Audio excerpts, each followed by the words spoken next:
Good morning and welcome to this special edition of my presentation. I call today's presentation a special one because of what we want to do today, what we want to achieve and what we stand to gain at the end of the day. I will advise my viewers to watch this video with an open mind. If you refuse to watch this video with an open mind, then you will have yourself to blame at the end of the day.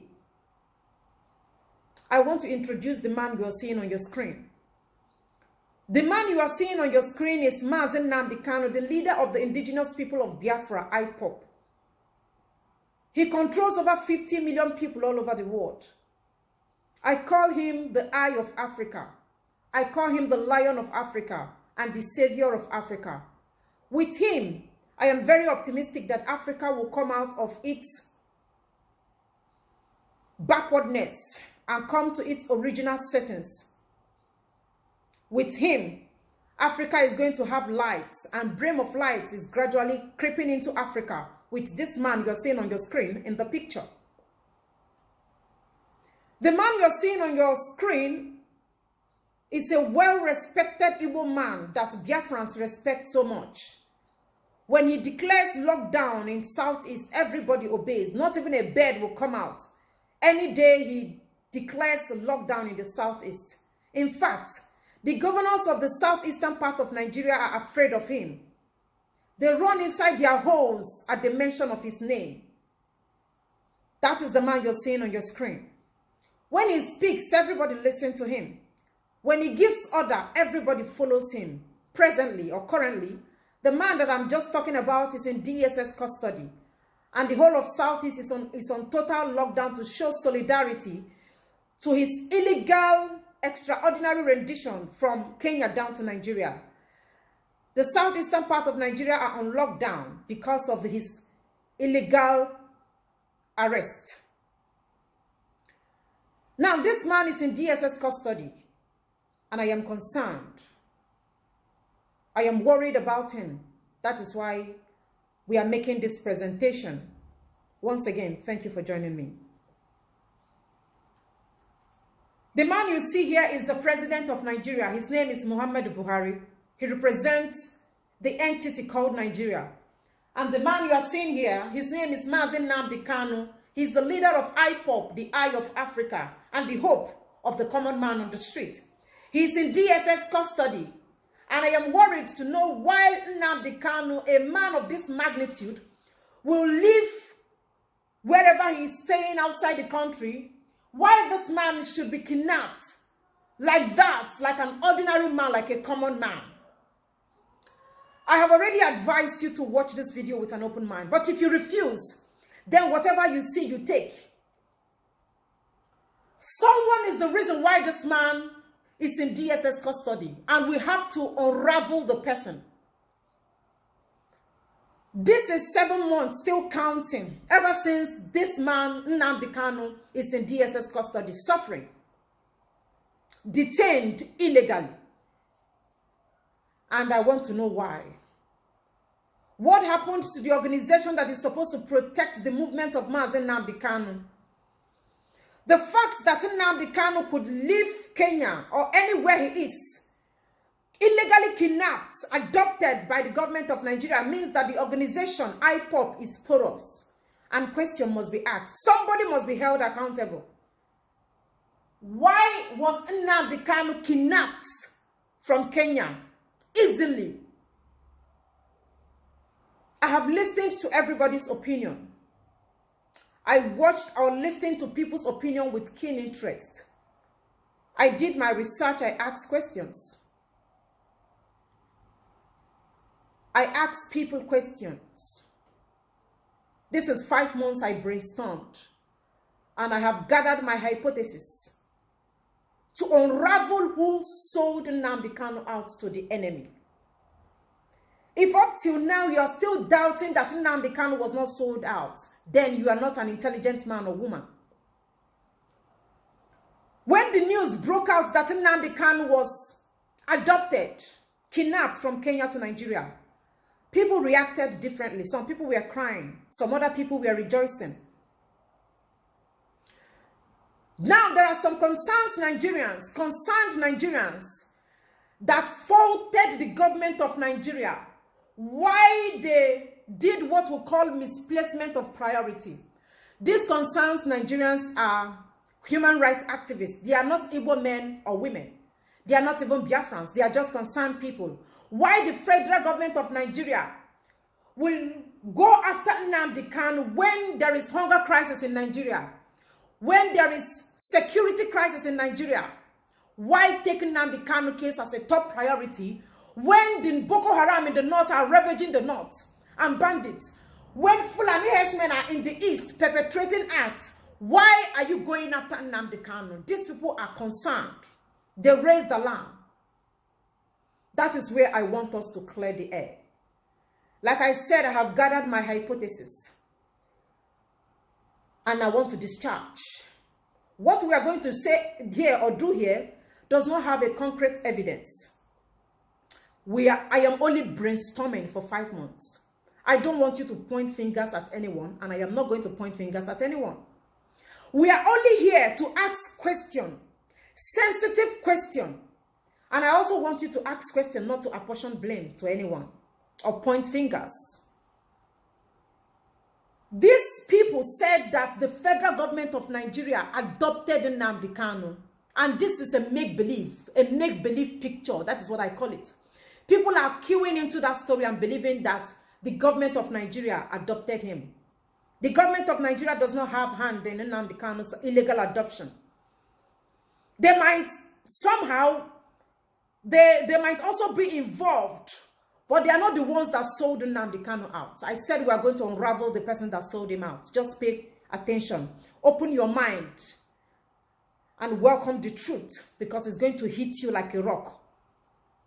When you say that these people kidnapped Nnamdi Kanu, you are giving the government of Nigeria credit and they don't deserve it. The government of Nigeria, as far as I'm concerned, does not have what it takes to go after Nnamdi Kanu.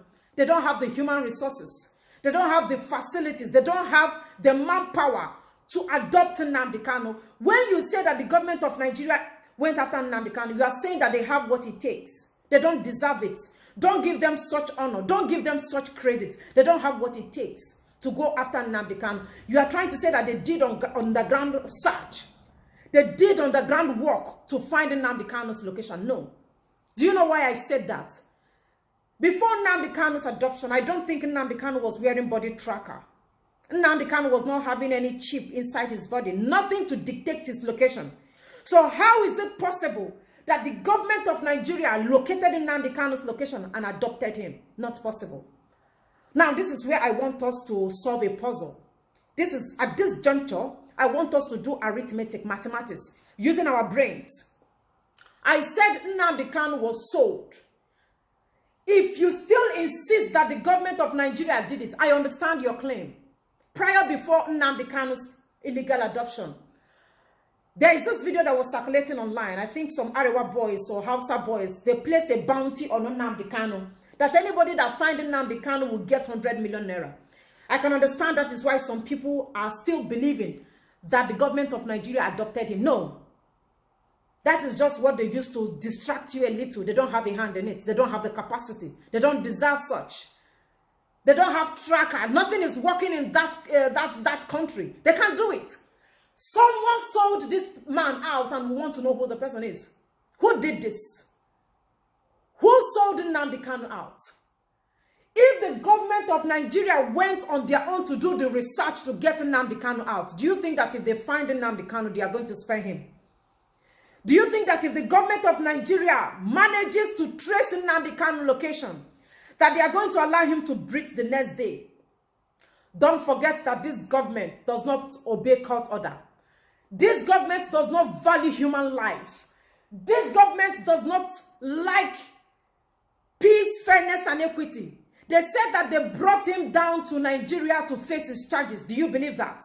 Don't forget that this same government said or claimed that Nnamdi Kanu facilitated the people that destroyed the Lagos state during or after NSAS protest.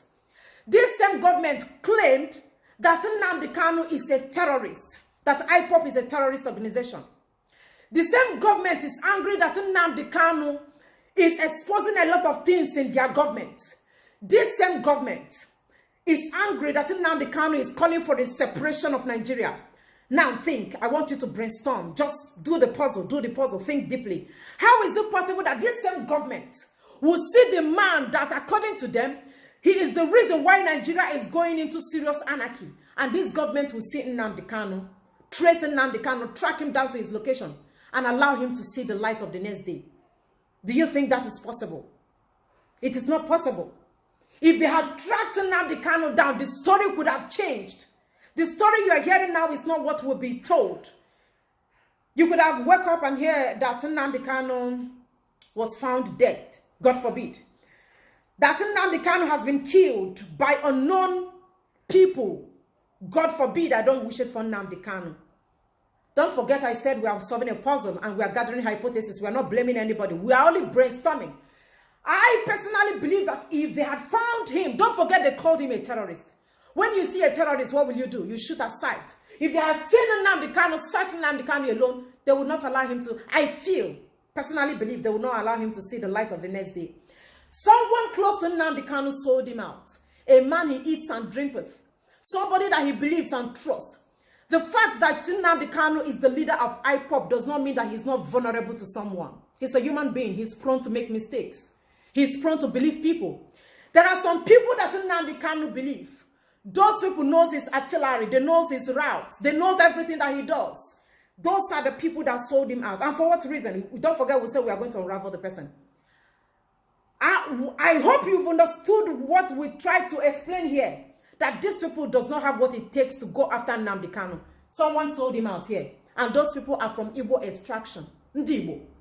Forget these people. Let us leave them. We know they have their own problem. Let's concentrate on our people. Someone Nnamdi Kanu trusted did this to him. Someone he trusted, he valued the person. He tell the person his whereabouts.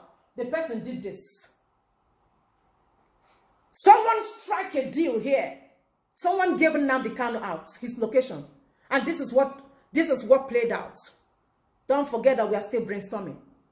He gave Nnamdi Kanu out because of Igbo presidential election. You all will agree with me that Nnamdi Kanu have influence over people. When he sits down in Radio Biafra and starts telling people not to vote in that election, nobody will come out to vote.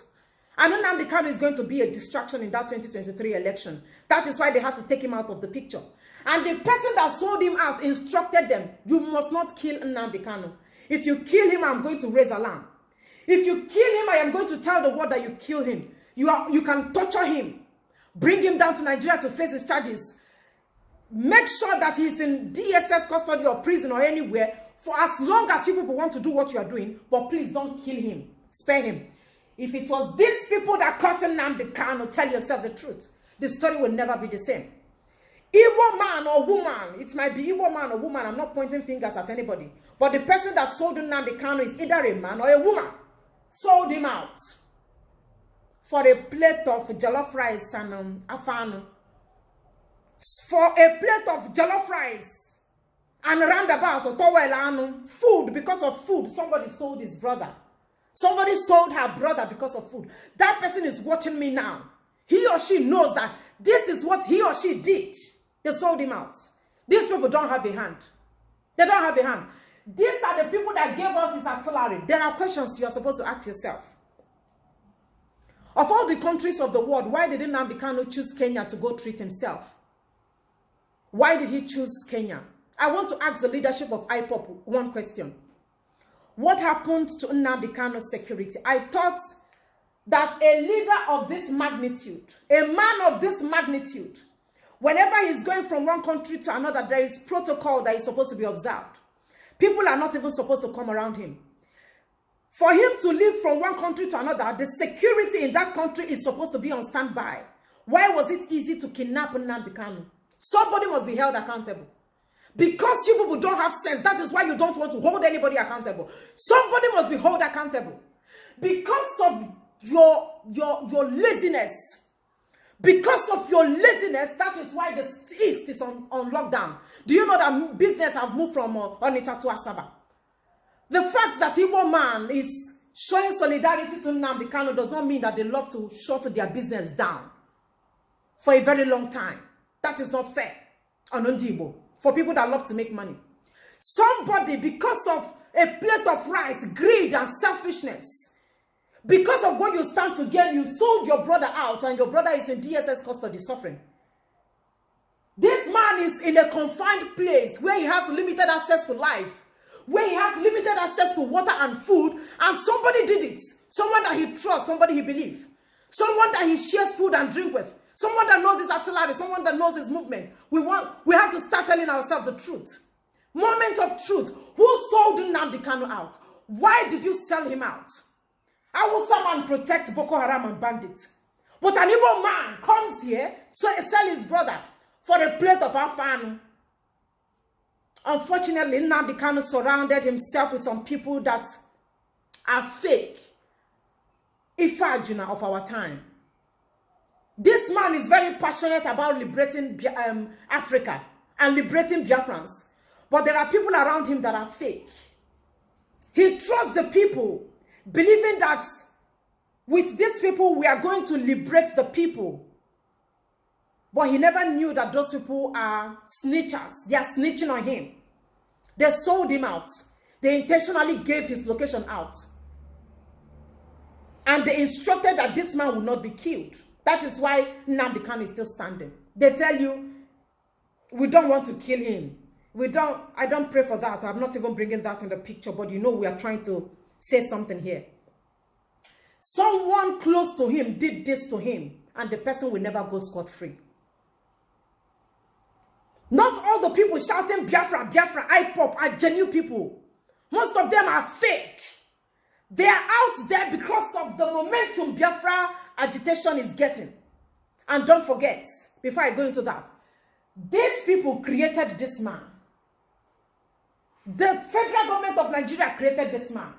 Without these people, this man will not be in the limelight. He will not be in the picture.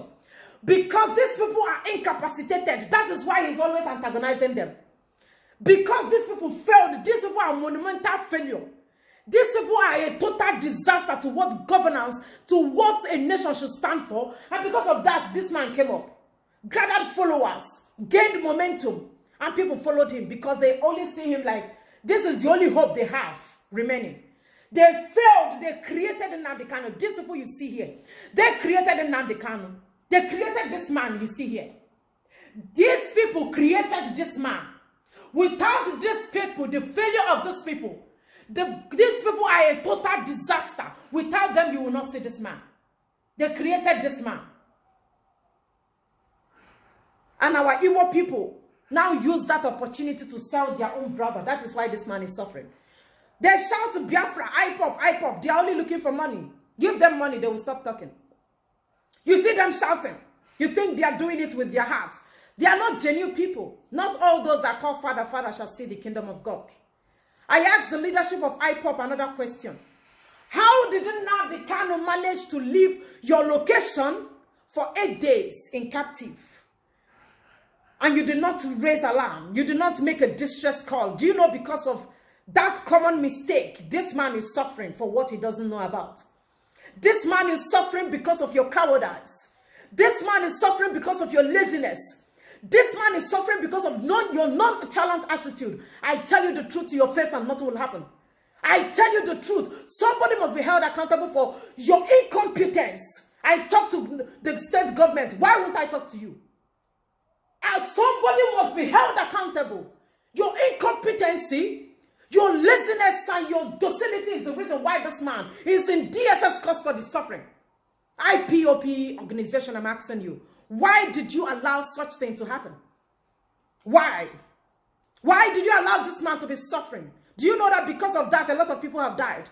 When the news broke out, many people took laws into their hands, started destroying things and making life unbearable for people in the southeast because they are angry that this man was illegally adopted. Because of you. Why did you make that to happen? You must be held accountable for what you did.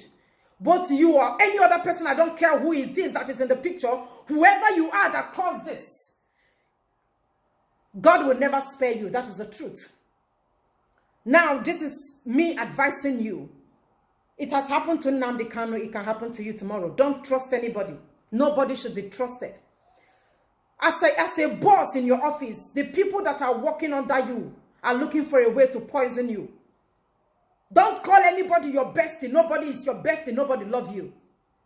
This person is my bestie. That person is my bestie. Take the case of Nnamdi Kanu as an eye-opener. He trusted a lot of people, believed a lot of people, but they disappointed him. They failed him. That is why he's suffering. They sold him out for a plate of rice. Don't trust anybody in your place of work. Don't trust anybody. Nobody is your friend. Nobody is your best friend. They are looking for a way to take you out of the picture. They are looking for a way to kill you. They are looking for a way to poison you. They don't like you. They don't like your existence. This man is a genuine man. His intentions are right. He's passionate in what he's doing, but he surrounded himself with people that are not passionate, and that is why he's suffering. Don't allow your case to be that case. That person that did this will never go scot-free. What happened to Nebuchadnezzar will be a little thing compared to what happened to you. Because you sold your brother. You told the enemy of your brother, the artillery of your brother. That is why your brother is suffering. You will never go scot-free. I promise you that. I assure you. You will never, ever, ever run away from the wrath of God. Don't believe anybody. Nobody should be trusted. Nobody is supposed to be trusted. Once again, I am shouting to the world. I am telling the world. Releasing Nnamdi Kanu immediately, because it's not the problem of Nigeria. Release this man because he's the eye of Africa. And he's the reason why Africa will come out of this nonsense setting that is not favoring anybody. Releasing Nnamdi Kanu. He's the hope of Africa and the eye of Africa. Thank you for watching.